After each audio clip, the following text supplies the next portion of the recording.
Hello, everyone. Welcome to the Flat Earth Banjo. Hello, everyone. Hope you guys are listening me. Listen to me, okay? Hello, Seattle Green.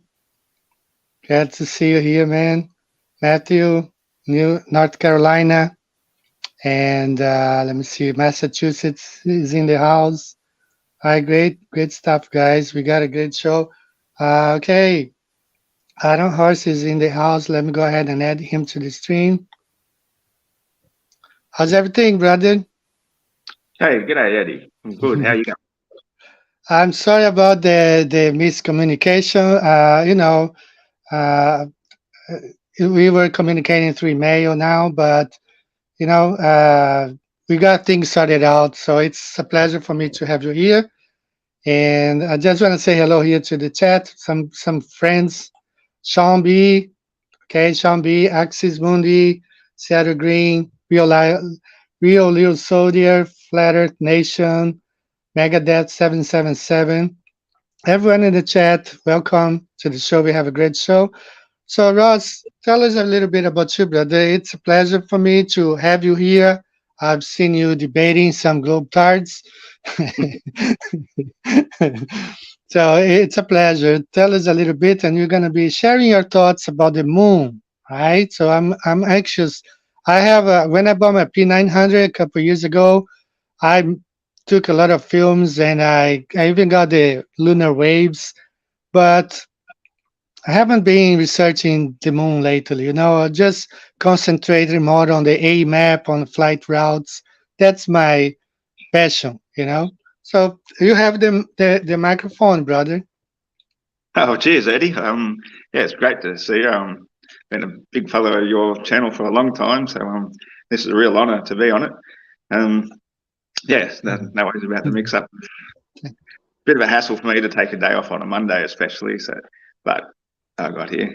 So yeah, I do enjoy the debates, just simply because I like to be controversial, I guess, because that's the best way to bounce ideas around is to talk to people that you disagree with, as opposed to necessarily talking with people you always agree with. So, yeah, I think I've been questioning the shape and nature of the Earth for probably 3 decades at least. First discovered a book called Secret of the Ages, and it was supposed to be a hollow Earth book. But one of the evidences it had was that plumb bobs suspended deep into the Earth found that they got further apart, further down, which sort of led to the concave Earth theory that we could be on the inside of the thing. And to me, that made a lot more sense than hurtling through space. If the atmosphere is contained within a giant sphere, for example, then an aeroplane could take off and fly through it, and the atmosphere would appear to be moving with it if we were moving.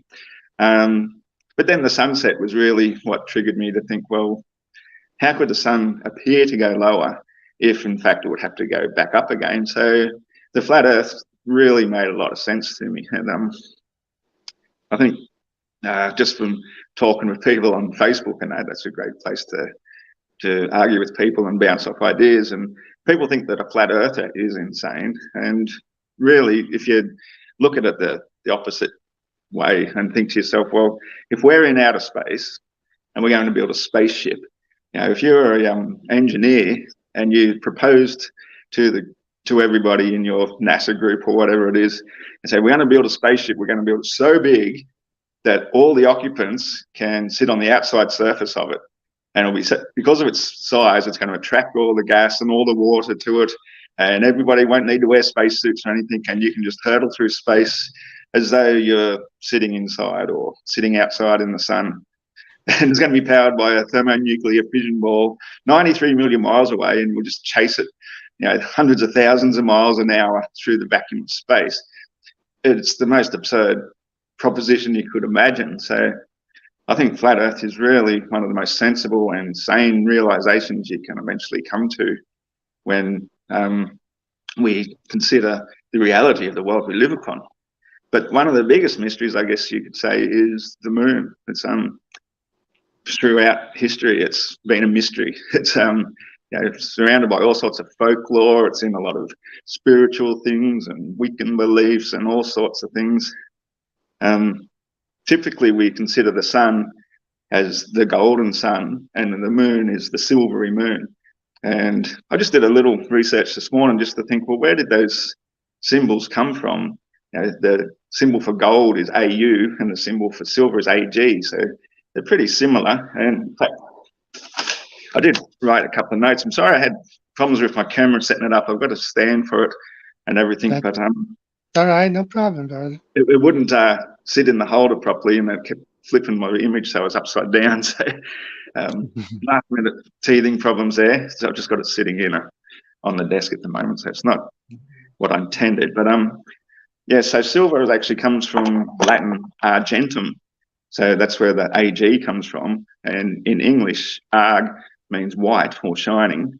And Sanskrit actually says argunus. So that's where the AG came from scientifically. And whereas gold is Latin was aurum, which is stands also for aurora, which was considered the goddess of dawn. So that I never realized that the sun had ever been considered a goddess before. And English word for that is Geolu, Geolu, and from the Germanic Gulpa, Gulpa. So that sort of just gives a bit of history of some of the names of things like the silvery moon, the golden sun. And I think myself, you can't understand the moon without understanding the sun. So, and of course, the nature of light itself. Like I'm happy for you to jump in any time too if you've got a question, but I've got a bit of a question for you is what is sort of like the typical understanding, especially from a biblical point of view, about the moon and how it does produce its light? Because I think I've got a theory that can fit in with that, but I'd just sort of like to hear from, because I don't really get into the Bible side of things, and I know a lot of people say that the moon creates its own light. So yeah, well, the Bible itself does not have a lot of information. The moon, we get a lot from the book of Enoch. You know, that's the book that really describes the luminaries. There's a couple of chapters about it, and it goes in details about the moon.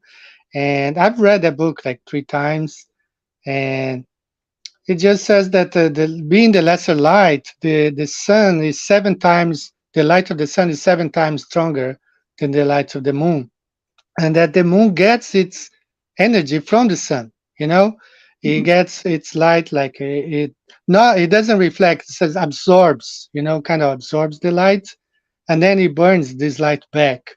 That's my understanding. No, the Bible itself, it just says that, you know, the Genesis 1 says that God created 2 luminaries, one to reign during the day, another one, the lesser lights, during the night, but doesn't really go into details like how that works. okay. But that's why we think the book of Enoch was removed from the Bible, because it shed so much light into this cosmology, explains, you know, and they just, the powers, you know, just couldn't let us have that knowledge. You know, that's my idea. Fair enough. Yeah, yeah, because it is a very contentious point amongst all circles, especially in the flat Earth community, because a lot of people, they hear this idea about the moon being a cold light, and that can be a bit divisive amongst people. And I always try to set the record straight wherever I come across that, because I've done plenty of experiments with the laser pointer thermometer in great environments for it. I've done control tests and different studies and everything, and there's no doubt about it that an object left in moonlight will get colder quicker than an object left in the shade of the moon in the same sort of environment. Like if you got a big tree, for example, and what I used was 4 coasters. They were cork on one side and hard plastic, almost like aluminium, on the other side.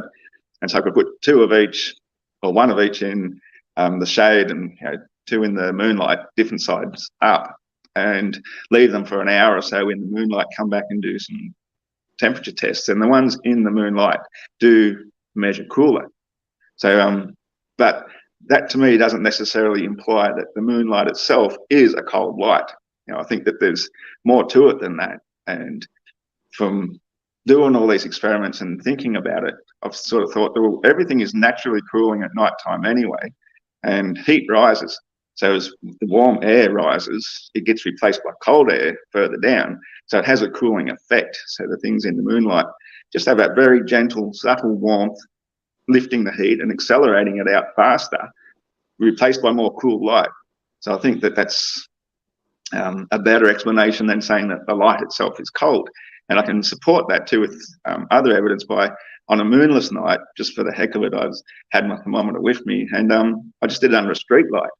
And the road directly under a street light measured a couple of degrees cooler than the same road next to it in the darkness. So it sort of suggests that any light can have that effect, and moonlight is quite a subtle light. So I think that's one myth that I'd like to dispel up front. So it's more convection or radiative cooling that causes this cool effect from moonlight. I think we also have to understand then the nature of sunlight itself to get to the moon. And I've got the whiteboard here. I could possibly draw a diagram, so hopefully I can just explain it in words first. And if you want me to do a sketch or two, I can absolutely jump in and do it. But see, what I think we do have a firmament. My understanding of it, because I've done a lot of thinking and nutting it out and everything. If you look at, I don't know if you can see my map there, but you've got the same map behind you. Yeah. When you look at the vast scale of it, like those tiny little island continents, they actually represent thousands of miles. And yet when we do tests like rockets and things that seem to have hit the firmament, they seem to hit around the 60 to 70 mile high mark. So to scale, 60 to 70 miles is actually really, really low. Like it's almost impossible to draw a model of it. So when we try it, when people say, show us the model of the flat Earth, well, it's like, you really have to step outside to see it. It only exists and only works at full scale. So when pilots fly really high and they hit what they call, I think it's called the Kármán line, but I think there's a bit of confusion over that too, because they say the Kármán line is 60 miles high, whereas really they seem to hit at about 70,000 feet or something, or 80,000 feet. So I sort of put it in the ballpark range of 12 to 14 miles high is the edge of our atmosphere. So when we send a weather balloon, helium balloon up with cameras, and they go up really high and they look down, I think, in fact, I sent you some footage that hopefully you can present a little bit of that. And just to show the different shades, so where the blue light finishes, we go into the blackness of space, and that's what they call the edge of space. And yeah, so we can got a few ballpark figures there, 12 to 14 miles high. I just actually call that firmament B, because it's where the blue sky stops and it starts going pure black. And the pilots say, yeah, we've reached the edge of space, whereas really they just reached the edge of our atmosphere and the breathable gases, the noble gases especially. So I'm trying to see in this footage here, it's a bit small on my phone, it's a little bit delayed on the monitor, but occasionally you'll get glimpses of a tiny little dot here, and which I believe is the moon. And when you see the big glowing orb, that's obviously the sun, and sized to one another from this height, the moon looks tiny, like a golf ball next to a basketball in size. So yeah, there's a glimpse of it there now that I can see. Right here, right? Yeah, that to me is what I believe is the moon. And it looks tiny, but when we're down on Earth, it looks the same size as the sun. So my theory behind this is, from years and years of observing the moon, like I've always been a moon fan. It's involved in my life. It's my star sign and everything, sun sign of Cancer. The symbol of Cancer is the 6-9, which if you look at a full moon, it sort of roughly resembles a yin-yang as well. And the yin-yang symbol is a symbol of the full moon, I believe, and they're directly opposite one another. So what I believe that moon is, that physical thing, I believe it is a natural looking but artificially created satellite made thousands of years ago by highly advanced technology that's sort of beyond the scope of this discussion, I think, although I can go into it if you're interested. But what I think is that it's held aloft by a combination of things, including diamagnetism, so it's repelled from the Earth. The Earth has got the magnetic center, so that sort of repels the moon, and I believe everything in our universe rotates around Polaris, which aligns with the magnetic north center. So everything is sort of in this swirling, realm of things. And in fact, I've also, I don't know if you can see it on this camera, but I've just got a new clock up there, 24-hour clock. And let me see. Hold on, let me remove the screen so I can see better. Yeah. I want to show everyone. Let me see. Remove this. I want to display your clock. I got one too as a present. Somebody gave me. Hold Yeah, on, just hold on. Let me see. I'm I trying actually to want to remove okay. I Issue. overlay or put the a flat Earth map inside of it so that Hmm. it can sort of match my local time. But we've got the app that does that anyway, so it's not really necessary. But so what I'm suggesting is with a clock is the hour hand represents the Hmm. position of the sun. So if it's overlaid over that map, then wherever the hour hand is the local midday 12 o'clock. Sorry. And the moon is similar, but instead of taking exactly 24 hours to make a single rotation, it takes 24 hours and 50 minutes. So it's like two hands moving simultaneously. So when you've got a new moon, for example, they're both moving at the same time together, but then the moon just lags that 50 minutes per day. So while it's that close to the sun, we can't see it at all. And then uh, so slowly the sun gets further and further away. So each sunset, subsequently, as it's happening at the moment, we see a larger and larger crescent. That's the waxing moon, because I believe they end up being roughly the same size. So the firmament, which I'm still in two minds as to exactly what it was, but what it is, but several interpretations of the word rakia. There is few, and there's a lot of contention there as well. But the three most popular ones that I have heard is beaten flat like metal or bronze, stretched out like a tarpaulin, and as molten glass. And for somebody who'd never seen a frozen lake ever before, all three of those descriptions add up to being a pretty good description for ice. And so it could well be like a layer of ice, and it could just be floating atop of our atmosphere, much like ice floats on water. The pressure of the atmospheric gases beneath it is what's holding it there, is a possibility. And so I believe that the moon is somewhere quite close to the firmament, and the sun itself, it's not a physical thing, in my opinion. This is all just my opinion, so I'm not trying to say this is gospel truth, but by any standards. But I think that the sun could be several thousand miles high above this 70-mile high firmament. And so it's the way it reacts is kind of like, for want of a better term, I think like an arc welder. When an arc welder has the energy source, it hits the earth, and that creates this blinding plasma of light, which you see in that high altitude footage. It's a blinding plasma of light, but it doesn't light up anything because there's nothing between the firmament and firmament B.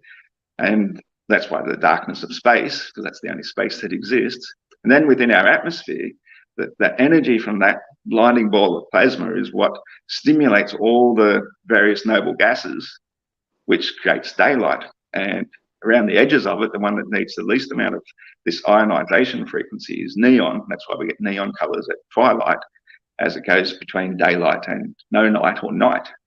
And I think that's even just, I wrote a quick list of the various noble gases too. That the main ones are helium, argon, krypton, neon, xenon, organoson, and radon. What I'm thinking happens is they all sort of stimulate, they're electrostimulated or ionized by the solar energy, and that gives us the blue daylight. Now, argon dominates them all, so that's why the sky is blue, because by dominating all the other colors, that's what it creates. It's a blue-white light. Whereas I think then that the sunlight that hits the moon, it then projects down into firmament B, and that's where it creates this holographic plasma projection of itself. So that's why wherever you look at it from, anywhere on Earth, when you see the moon, you're all going to see the exact same phase. The only thing that's going to be different is whatever side of the equator you're looking up from, it's going to appear inverted, because you're looking at it from different sides. Just like if you drew a 6 on the ground and you stood on one side and looked at it, and the person in front of you looking the other way, you say, no, it's a 9. You say it's a 6. Well, that's all it is. It's just looking at it from different sides.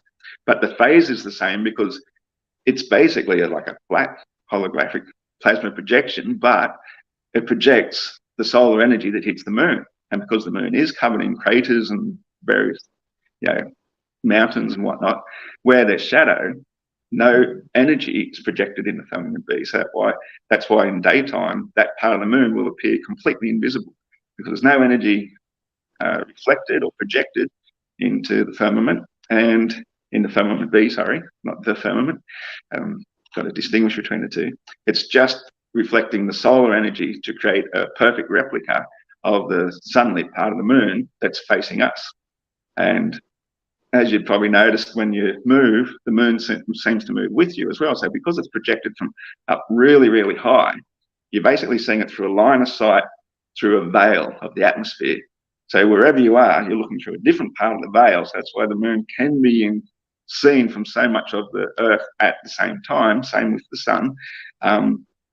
While, you know, like say in summer when we have 17 hours of daylight, we can still have that in the south, even though technically if the moon was just a single spotlight, that would be impossible. So there's so many mysteries about the nature of light that once you understand we're seeing it through a veil, through an individual point of view towards it, that's how it can cover such a vast area and still only be roughly 60 to 70 miles high at any given time.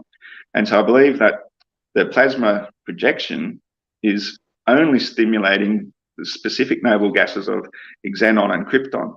And if you do the spectroscopy with all those different gases held in different tubes and put them near a coil, you know, Tesla coil or something to electrostimulate them, those two gases glow in a kind of a grey-white light. It's a black and white type of light.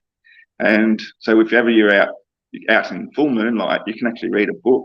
Now it's a little, strain your eyes a little bit, but you can read via the light of the moon. However, if you saw a coloured picture, it's black and white. So moonlight is a sort of a black and white light, and it doesn't reflect the colours because the colours actually come from the atmosphere itself, and by the gases that are stimulated by the frequency from the sun itself, the power source of all the light. And in fact, I also took a quick note from Wikipedia about krypton, and it describes it as it's a colourless, odourless, tasteless, noble gas that occurs in trace amounts in the atmosphere and is often used with other rare gases in fluorescent lamps. And xenon is an inert monoatomic gas first identified in the residue obtained by partial evaporation of liquid air, krypton impurity. So it's both of them seem to be what I figured the moonlight somehow specifically ionizes those gases to create the holographic plasma image of it that we see. So that's my basic understanding of the moon. Any thoughts? Yeah, I know that. I think he's from Tasmania, that professor in the 60s who said that the moon was a plasma, right? Yeah. Do you know, since you're a fellow Australian from him, do you know anything else about that professor? Because I've been trying to find more information about him. Not right now, but I tried before. I couldn't find. So what happened to that professor, his team? Do you know anything? No, I've got no idea.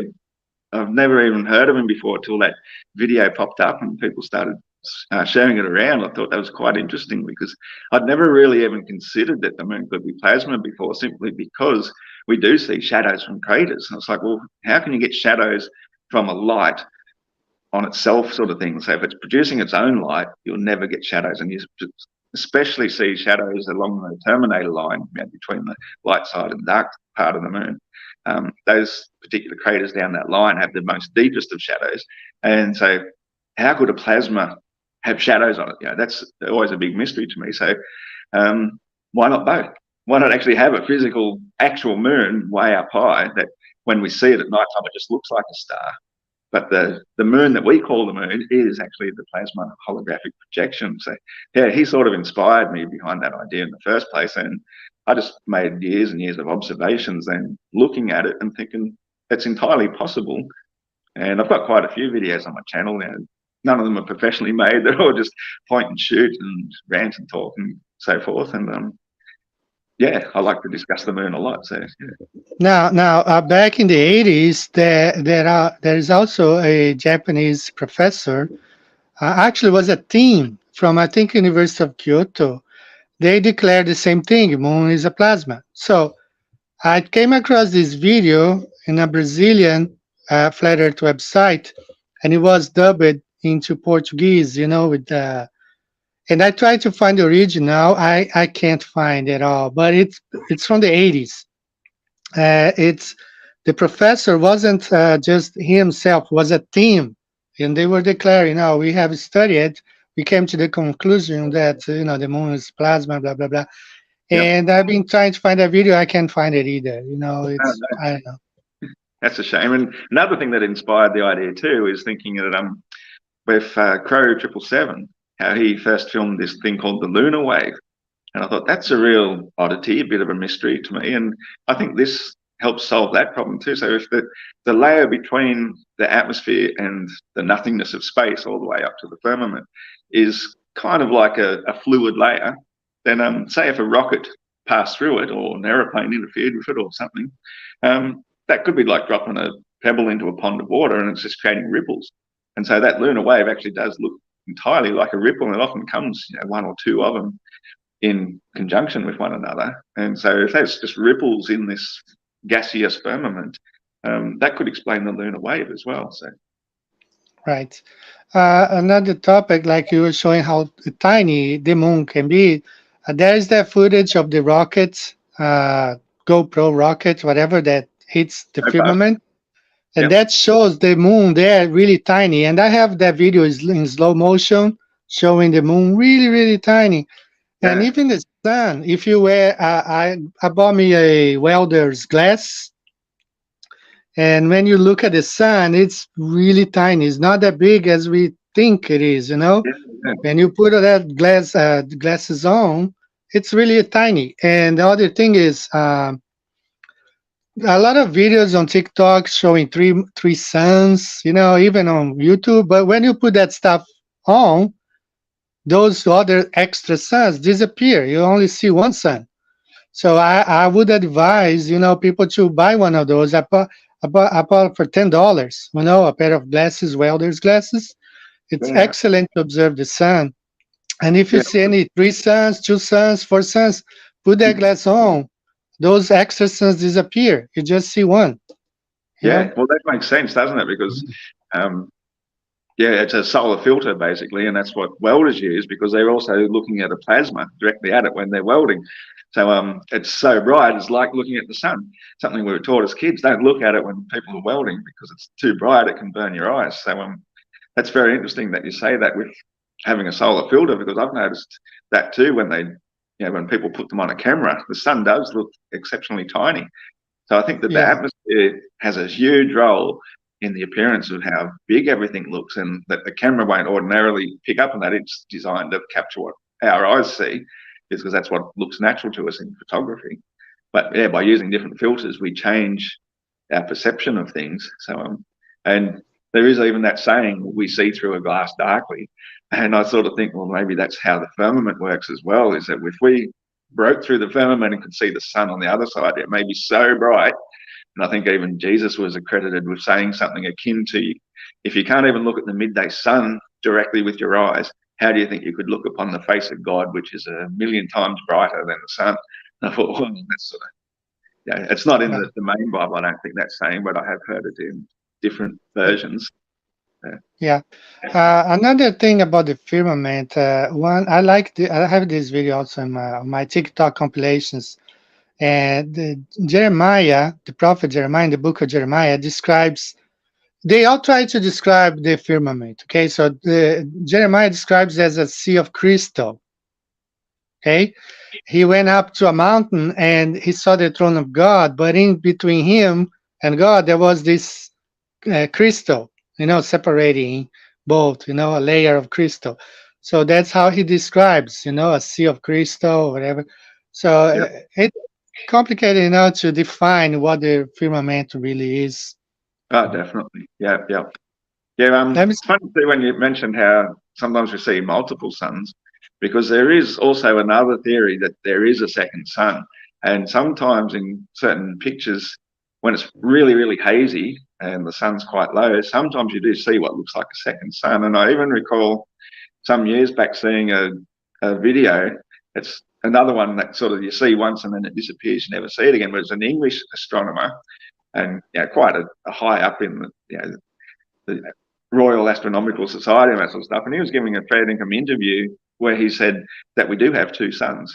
He wasn't sort of making it up or being joking or anything. He says there is a second one. And I think sometimes we have seen it. Now, whether that's a reflection or something else through the day, I'm not entirely sure. But I'm of the opinion, in some cosmologies, they talk about Lilith being the first wife of Adam. So if Adam is the son of God or whatever, then his first wife being Lilith.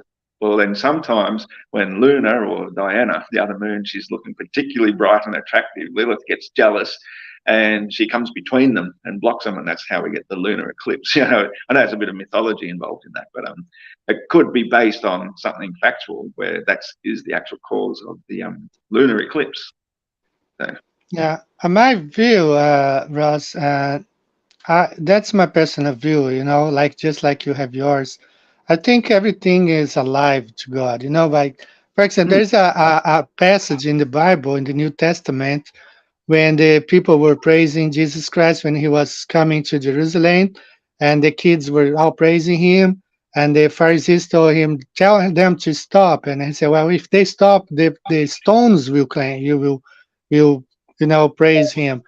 So just another passage in the Bible when it says, well, God is the God of Abraham, Isaac, and Jacob. So he's the God for God, everybody's alive, It's not, for me, they are dead. But for God, everything is alive. So the moon is referred as she, the sun as he. They have personal pronouns, Yeah, So this is all very interesting. I think that it can appear dead to me and you, but to God, I think everything is alive, including the sun, the moon, the stones, the trees. That's why when Jesus told the fig tree, you never give another fruit again. It died the next day, and that's my view.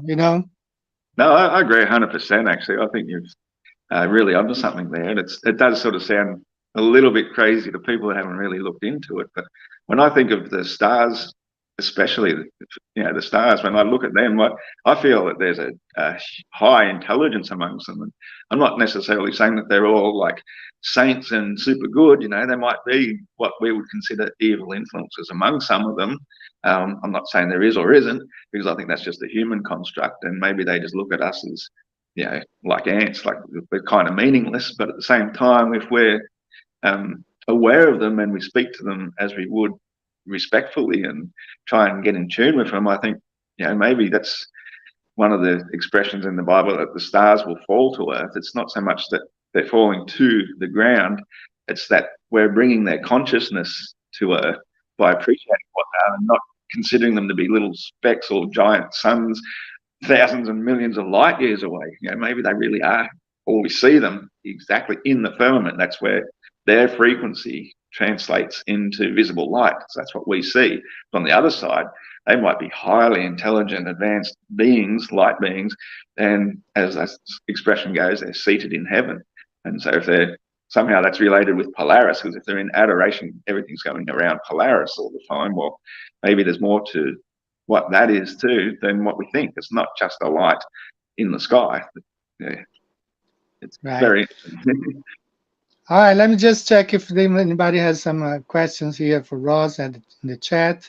Shout out, I haven't been keeping up with the chat right now. So, Ross, I'm going to run a video real quick. Vika Draziv is in the house, and he is the director of, Flatten the Curve, the documentary featuring 6 pilots and Navy submarine experts and everything. And so Vika is putting up another documentary coming up in about 50 days, 2 months. So let me go ahead and I want to run the trailer and talk a little bit about, let me just find it here. Okay, so hey, everyone, this is Vika Draziv, new documentary coming up in about 2 months. Let's watch the trailer. From the makers of Flatten the Curve.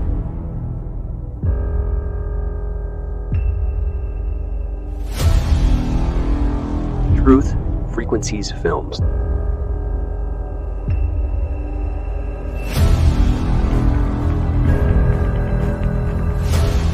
Real Truth Seekers. Directed by Vika Draziv.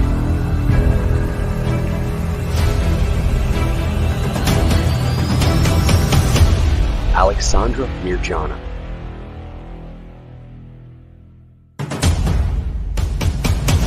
Gene edited.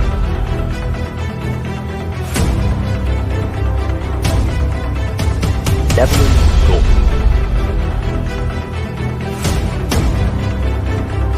Keith Cameron Smith.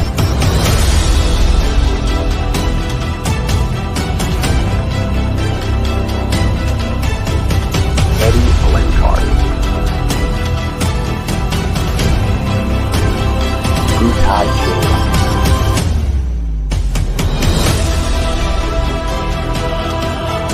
Coming soon. Are you ready to receive the gift?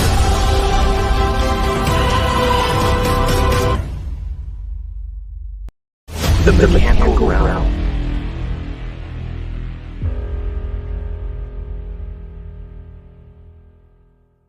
Visit themechanicalrealm.com.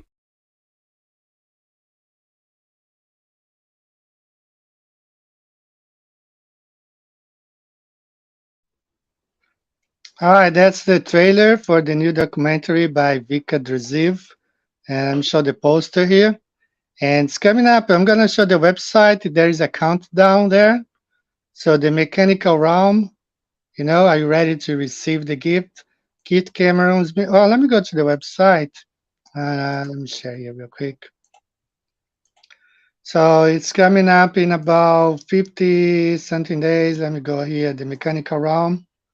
So this is the official website, guys. You can check there anytime, themechanicalrealm.com. And I'm going to present you the website quickly. And then we go back to Ross. Interesting talk about the moon.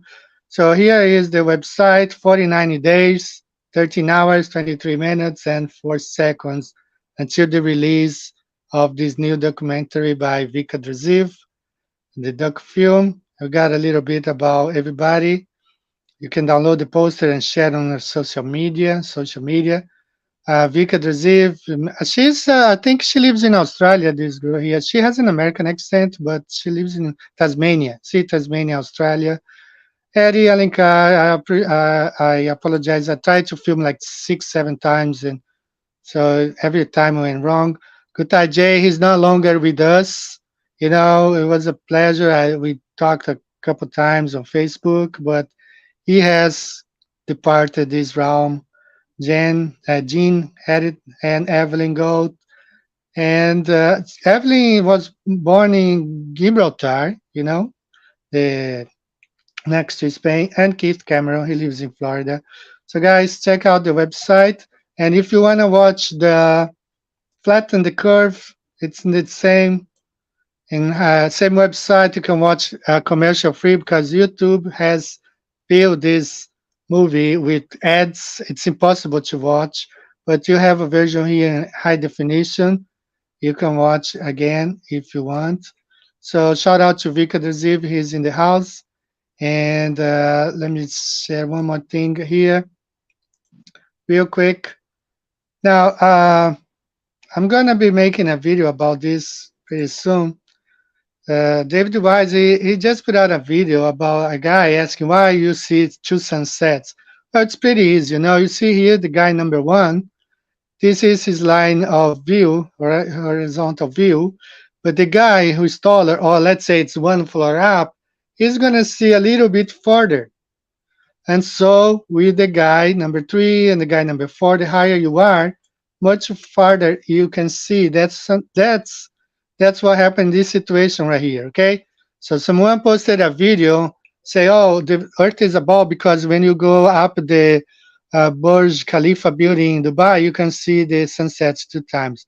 Well, it's pretty simple to understand. The guy here on the floor, he sees the sunset, but the guy on the top of the floor, he can see much farther. So that's why if you climb real fast, there's like a 2 minutes elevator ride, you can see the sunset again, not because the Earth is a ball, it's just because you are in a different perspective, you can see much further.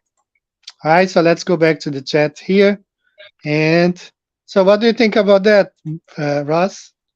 Yeah, absolutely. Perspective is actually one of my favorite topics of all because I've learnt so much.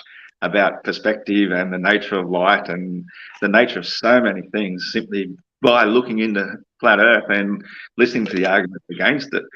Like, the moon, for example, being when people say, well, if it is near and local, we should be seeing around different sides of it, so nobody would see the same phase. Well, it's the same sort of thing then with the sunset, is that it is a perspective thing, and the horizon is purely an artifact of being horizontal to your eyes. All light that we see is in our eyes. So perspective is individual human perspective, so every single time. So even though you might see a picture, then we're so used to looking at other people's pictures, we think, oh, that's what the world looks like, but that's only seen through that particular camera at that particular time. If you had another camera a bit higher up at that exact same moment, you'll see a completely different horizon further away. So the reason the sun gets obscured in the distance is because of that perspective, and the perspective ramp, basically, how the ground, everything beneath you ramps up to that convergence point, and anything that's higher than that, further away past that point, will start to get hidden bottom first. So of course, then the higher you are, then the further your convergence point is going to be. It's just the angle of attack, basically, until the point whereas if you were as high as the moon, for you, the sun would never set. In fact, maybe even half the height of the moon, the sun may never set. So it's all, it's obscured by perspective itself. So absolutely, getting higher is how you're going to see the sun set again and again. So right. I have a footage on my channel. It's about 2 years ago. There is this Spanish from, I think, Madrid, it's a city, a team, a university. They sent a balloon at night, and you can actually see the some sunlight in a distance, like the brightness, just like Riboni, the guy, the Vendi boat race. He made a couple of videos about time zones. He's French Canadian. Yeah, he's Riboni. I forgot his last name. Yeah, I've seen your version of it. Awesome. So he sailed, from Europe to North America at night, and he says that 50 degrees latitude north, you can see the brightness even in the middle of the night. You can see at a distance some brightness. That's where the sun is. And and this team in Spain, they did release a balloon at night, very sensitive, because they wanted to film the stars. It was the only one video where they captured the stars that I have ever seen. They did, and they also captured this brightness at a much distance. So I went to timezone.com. I saved the Mercator projection. I converted it into the flat Earth map, and it matches exactly, where they were, where the moon was, and where the sun was to their left. Definitely. It's somewhere online.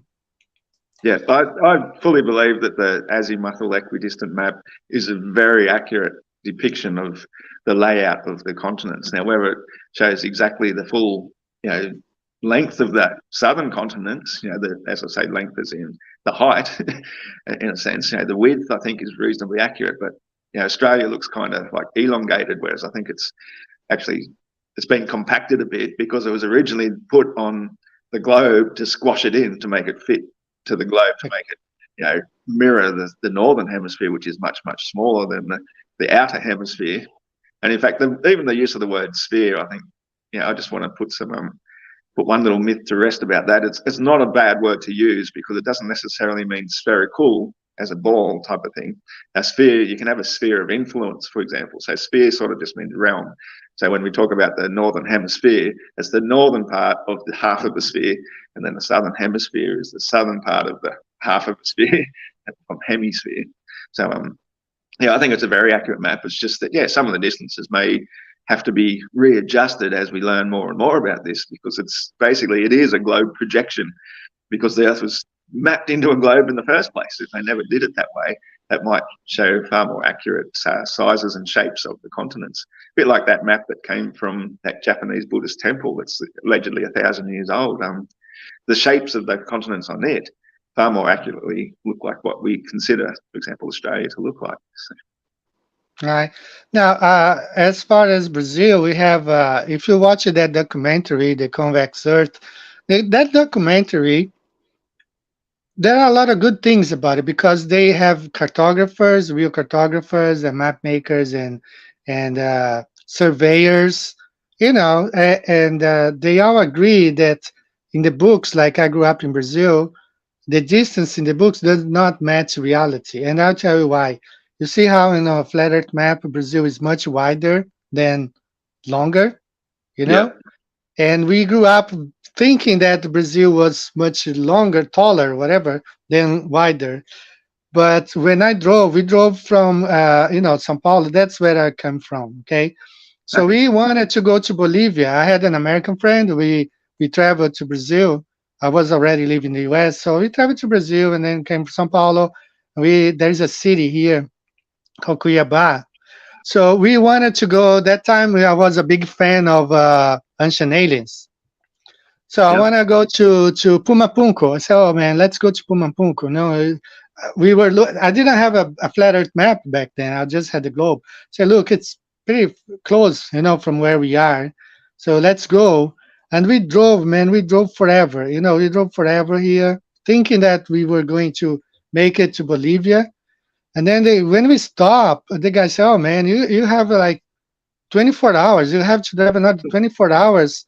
And still, when you get to, there was a city in Bolivia, he said, "You're going to have to drive another 20 hours to get to Pumapunco." I said, "Are you wow, kidding?" He said, "No, no, man, this is so." Brazil is much wider than it appears on the globe, like longer, taller, whatever. yeah, It's a huge distance.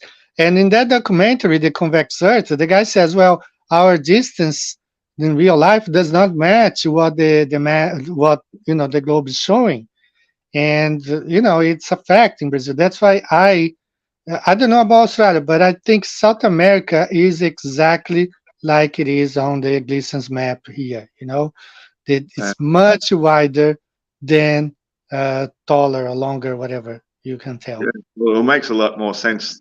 Yeah, the myth of Columbus and how he discovered South America when he was looking for India because he was uh, decided to go the other way. Whereas when you look at it on this map, South America is actually much closer to sort of Africa and Europe than North America in a sense too, especially if you go slightly south. And I think that's always been another thing with travel too, is when they used to have to sail around Africa because of the number of pirates and all the rest that would attack from the west coast of Africa. Is if you look on the map, how if you go south from the western part of of North Africa, you're going way out away from the west coast of Africa itself because it really wraps around to the east as it goes down. Probably Yeah. just up a little bit there. Yeah. So, but by going south, according to the compass, you're going away from north, and it's sending you much closer to South America.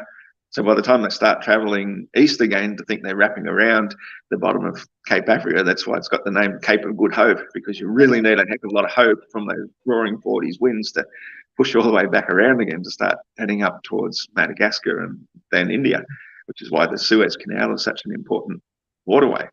So, yeah, navigation, I think, matches traditional expectations as well of navigation, because Africa was basically at that stage the only southern continent that they knew of. The Dutch eventually discovered Australia. That was a good 200 years before Cook, but they only found the west coast of Australia and decided it was worthless as trading because the people here were quite happy. They had nothing of wealth or value to trade, and they went a little bit inland. It was all desert, so they just left it alone for hundreds of years until Cook discovered the east coast of it. So all the old maps don't even have the east coast of Australia mapped on it at all. A lot of them. All right. So let's go just see if we have any more questions here. Go back to the moon. And let me see here. 19 is just a good year. Okay. So let me remove our screen and go back. Let's talk a little bit more about the moon. So back when I was born in Brazil. So my grandfather, he had a farm and he planted coffee beans, and I Yeah. actually when I was a kid, we went there and I helped them harvest. It's a little like I don't know if you ever seen coffee bean or coffee tree. It Yeah, grows yeah, there's really a few farms tall. around here. So Brilliant. red fruit, like small fruit. Have you seen it, right? Yep. Okay. I've never So seen we them up used. close, but I've seen, yeah, pretty close to them. Yeah, plantations. Okay. Yeah. So we went when as a kid, I went there. We harvested that stuff. And there was a place like a baseball, basketball court, you know, flat and cemented, where we laid all the coffee there during the daytime to dry, under the sun, and had to dry. But at night we had to cover that stuff because of the moon. The moon was beautiful, bright, and I remember because it lightened. In the countryside it's all dark. There's no light. Especially when I was a kid at the farm, we had no electricity there. It was all like candles and fire, whatever, but no electricity. So you go out outside, you go out at night with that bright moon. It's so beautiful. It's you can see everything. But we had to cover all the coffee beans because of the moon and not to putrefy the coffee. We had to cover it. Yeah, right. That's interesting, huh? It wouldn't have been just because of the dew content in the air, would it, at night time?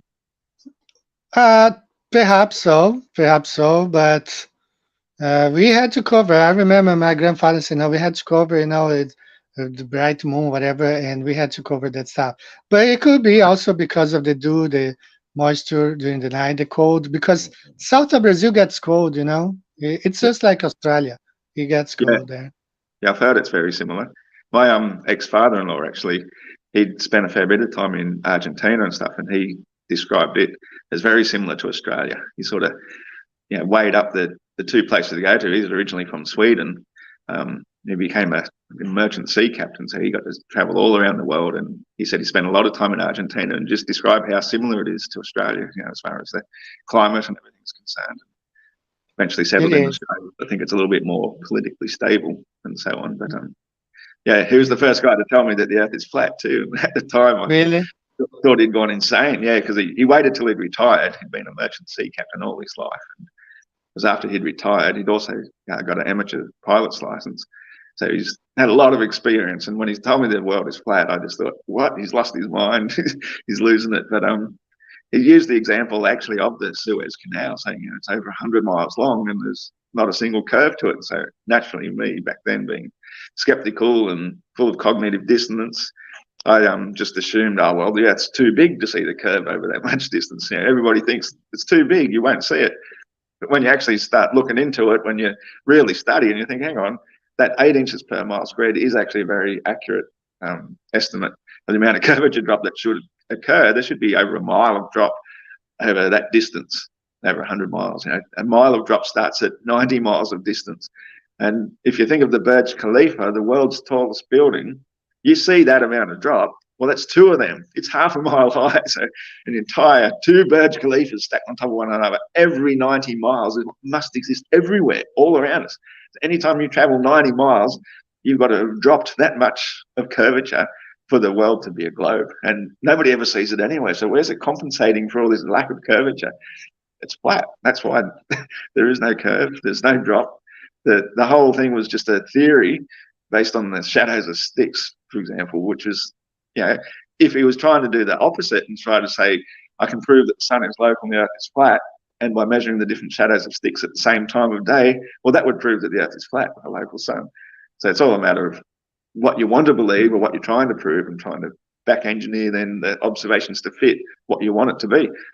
So, if you got time too, to get back onto the moon, I think tides are actually a really good globe killer too, if you want me to have a bit of a chat about Yeah, yeah. tides. Go ahead. We still got like 15 minutes left, so you can have 10 minutes because all I need is 5 minutes to close. So go ahead. No worries. So when it comes to the tides, if we understand the globe model and everything is based on gravity, so the Earth's gravity is at least 6 times stronger than the moon's, and the moon is 240, on average, 240,000 miles away. But the gravity of that is said to pull the oceans towards it and that's what creates the tides. But we've got 2 tides a day, too high, too low. And the east coast of Australia is the perfect example because they always come, like clockwork, every about 6¼ hours, a bit less than that. So every day we know that the high tide will be about an hour later than the day previously. It's 50 minutes, and that's how often the moon recurs in appearance. So for a moon to have a gravitational pull effect on the oceans, and then say that creates a bulge that the Earth spins through. So there's a high tide on the backside away from the moon and a high tide on the side facing it. It makes absolutely no sense because all of Earth's gravity is holding all the oceans towards the centre, and the moon can only be pulling from one side at a time. If it's pulling the Earth through the ocean to create the back bulge, well, that cancels the first bulge. You just can't have it according to the globe model. There's no explanation for tides whatsoever. And also, you cannot pull water. Water is like, it's a fluid. It's like trying to pick it up with a rake or something. You cannot pull water. You can pull the container, but that means the whole Earth, because the Earth is the container of the water. So the moon is obviously not pulling the Earth. The Earth could be rocking backwards and forwards, could cause tides, but we would be able to detect that motion if it existed. However, if the force that's holding the moon aloft in the first place is a diamagnetic force, as I propose, and the oceans being full of salt, electrolytes, it helps in that capacity to keep the moon aloft. As they somehow repel against one another. So underneath the moon, you've got a downward repellent force. Well, that could sort of gently drive tides around either side of it. So, I've seen it plenty of times myself where the major high tide of the day is actually coming, as you can see the moon coming from the east. It's, way before it's going to be overhead. So hours before the moon is overhead, where it should have the most pulling effect, it's actually pushed to high tide ahead of it. And so conversely then, behind it, it can also be pushing the oceans back the other way. And in fact, in 360 degrees, it's all being pushed away. So that's why the further north or south from the moon's path, they will get their tides a little bit more delayed from the other places. And so that can actually push the tides. And then as the water seeks its level again and flows back, it can sort of suck a bit of extra water out. So it creates a low tide. And then it's got like a push and pull effect. Like if you sit up in a bathtub quickly, the water sort of goes to the other end, but then as it comes back to you, it can splash out behind you, even though you've pushed the first lot the other way. So then you've got a low tide at your feet, high tide behind you. It's not nearly as severe in the oceans because really 1 or 2 meters of tide isn't much. It's more a ripple on something the size of the oceans. So I think that the moon is in charge of the tides. There's none of this breathing in and out of the Earth's water because all the tides would be about the same everywhere if that was the case. The amount of pumping and machinery required to do that sort of thing would just be horrendously out of the question. It's a huge amount of water, but on the overall scheme of things, 1 or 2 meters in the shallow water around the coastal areas, it's just a ripple. And I do believe that the moon is responsible for the tides, and that's how we can get too high and too low per day, which is absolutely impossible on the globe. If the globe could come up with a rational explanation for 2 tides a day, or 4 nodes, I'd love to hear it. But I've got years and years and years of experience, just personal experience, watching the tides, playing in the tide, being on the beach, watching the moon. I've always had a moon chart beside me, or somewhere in my house for the last 30 odd years. So I always know the phases of the moon, and I've been very much connected with the ocean, swimming and surfing and riding my bike on low tide beaches. You try and take a push bike on a beach at high tide, it's a nightmare. The sand is too soft, you get bogged and everything. So I'm very aware and experienced with tides and the moon itself. I've always done my gardening by the moon as well. And yeah, I'm 100% certain that the moon is responsible for the tides because they do coincide with the 50-minute delay of the moon every single day. And as are the phases, in relation to the sun. So that's what I have to say about tides. Okay. Now, I was watching, I don't watch Flight the Flat Earth at all, but Q&F made a video about, cut a clip. I think he was having a live, Fight the Flat Earth was having a live, he's off in England, if I'm not wrong. I think he's in England, correct? Yeah. So Scotland, right? Scotland, yeah. So someone called him during the live stream and said, well, right at that moment, they were having a high tide, in England, UK. Yeah. And the guy say, well, but now look at where the moon is. And the moon at that time wasn't like above uh, the UK at all. It was below the equator.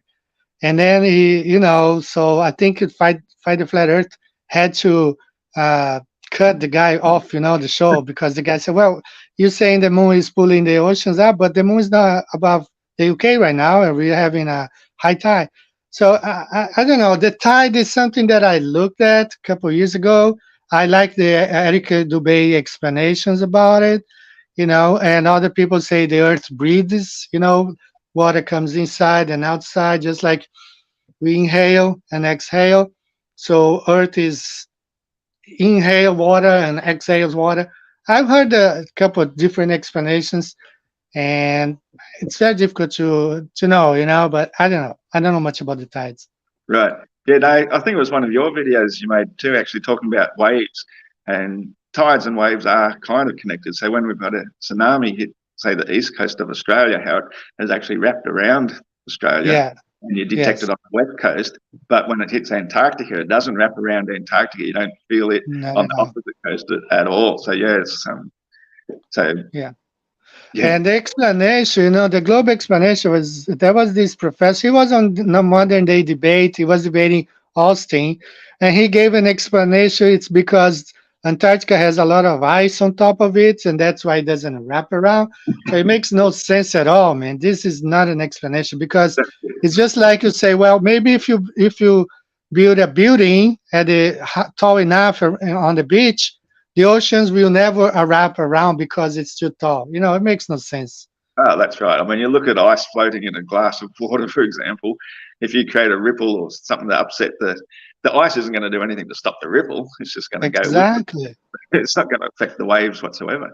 As a Anything. matter of fact, I have that video here, but I don't want to play. It's a PhD Tony. Don't know if you saw him on Modern Day Debate. I think I caught that one. Yeah, yeah. Yeah, man. His No. explanation, like, oh, it's too much ice on top of it. Yeah, right. You just look at any waves, you look at a boat, the boat stays still, the wave passes under it, and the boat goes up and down, but it doesn't stop the wave in any way, shape, or form. Exactly, man. Exactly. Yeah. Antarctica is really interesting because that tsunami, actually, there are many. I was talking about the tsunami in Chile in 1961, was a 9.5 on the Richter scale, and it took 16 hours to wrap around Hawaii, and in 24 hours it arrived in Japan. Okay, and that one, it was crazy, and the one in Sumatra, no, it wasn't Sumatra, it was Indonesia, 2004. That one, it reached Sydney. Okay, it wrapped around Australia, reached Sydney before it reached other parts like in Africa. It never wrapped around Antarctica at all. It should have wrapped it around Antarctica, reached the Atlantic. It never did. Yeah, yeah. So it proves that, once again, that Antarctica is the ice wall around the flat Earth, just like we have here. Let me share the screen real quick again.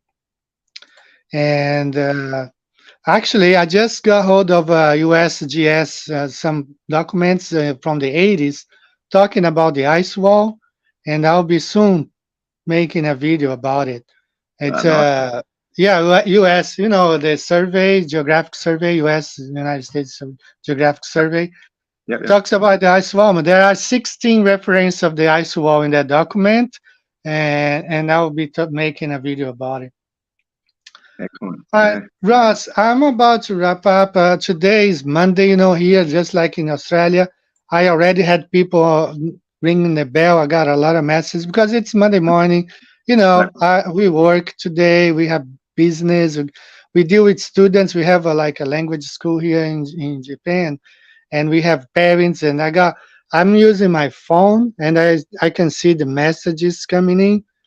So I would like you to, first of all, thank you so much for agreeing to taking your time off, precious time in Australia, work time, for being here, to be here.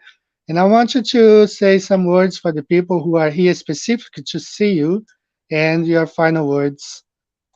Go ahead. Yeah, no, I absolutely appreciate you having the time to have a chat, and great to see everybody that's here too. Thanks a lot for supporting me. I think I noticed Shawnee B, he's become a great one of my favourite followers lately. Yeah, every time I put up a video, he's one of the first commenting, so it's awesome. Aussie Gold is another one.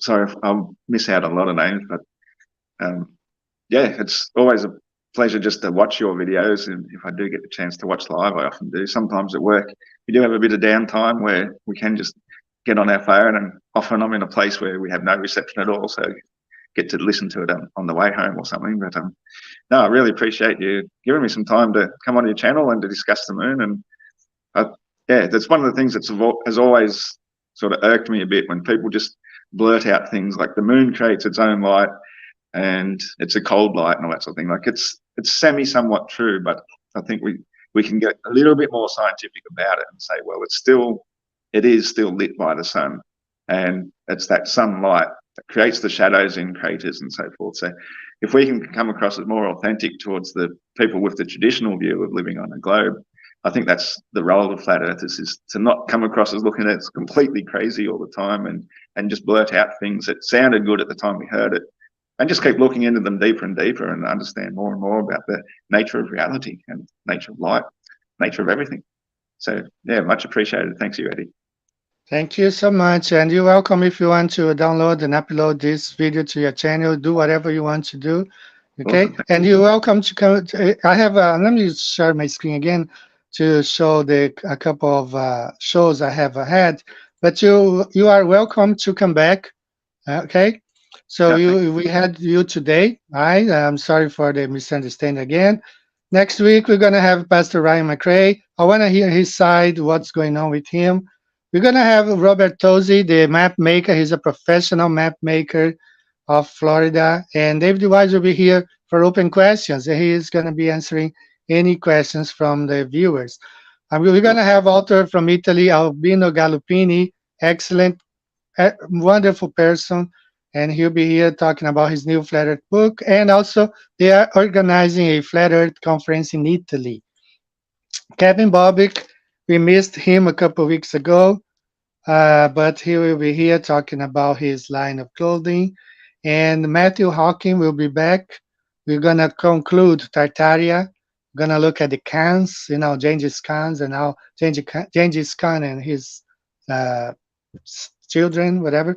And James Salter will be here. He's going to be bringing some stuff he's been studying. All right.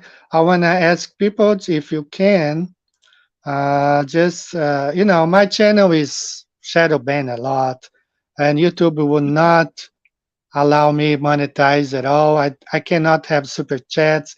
I cannot have anything like that.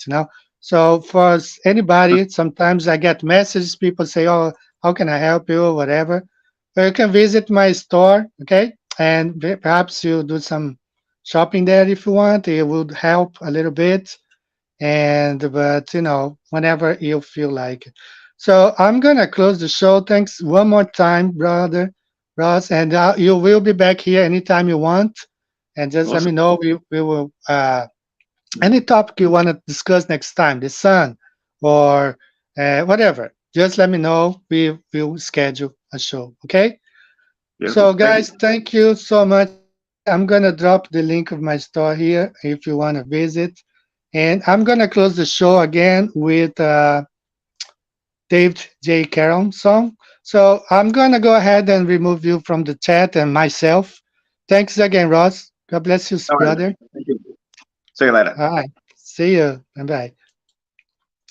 All right, guys. Thank you again. And let's close the show with Dave J. Carroll. God bless you. I'll see you next week with Pastor Ryan McRae, and he's going to be talking about his Flat Earth journey. All right. Thank you again. Let's listen.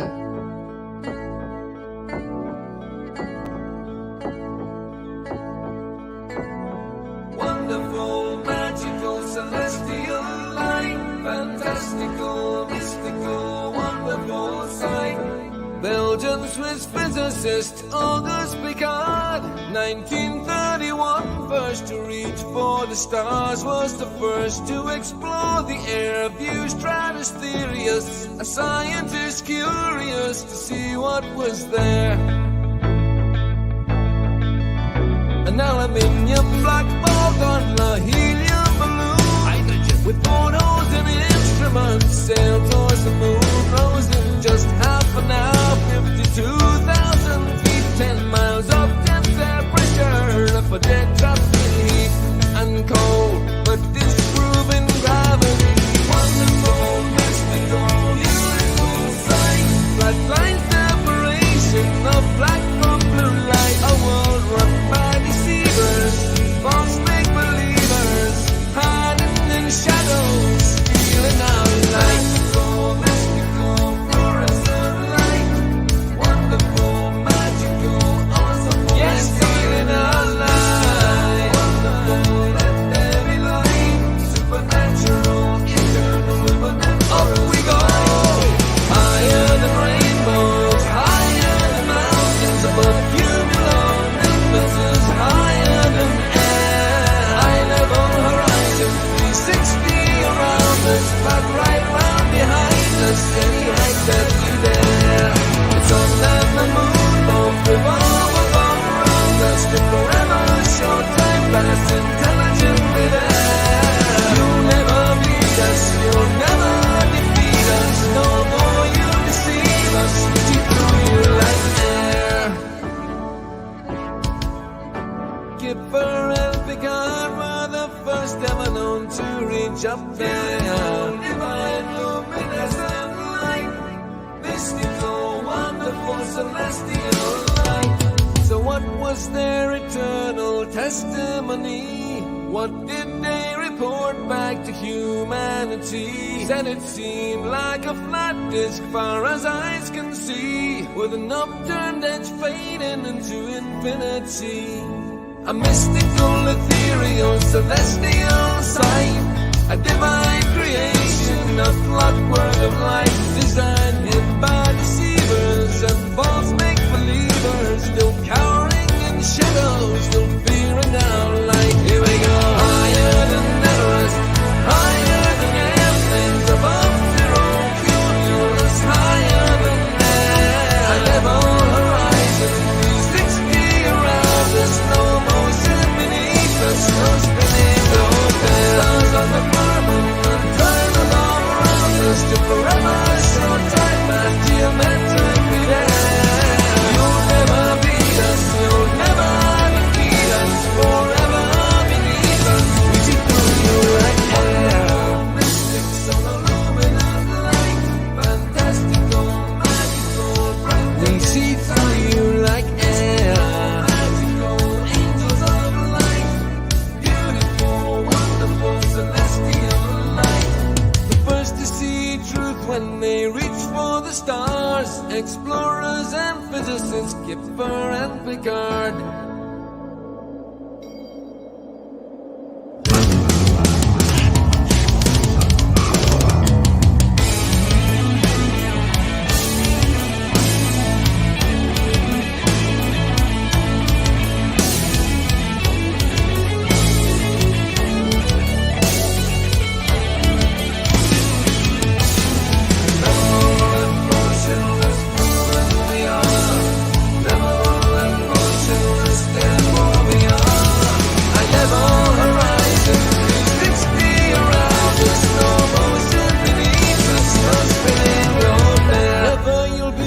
Never you'll defeat us, forever beneath us, we see through you like air.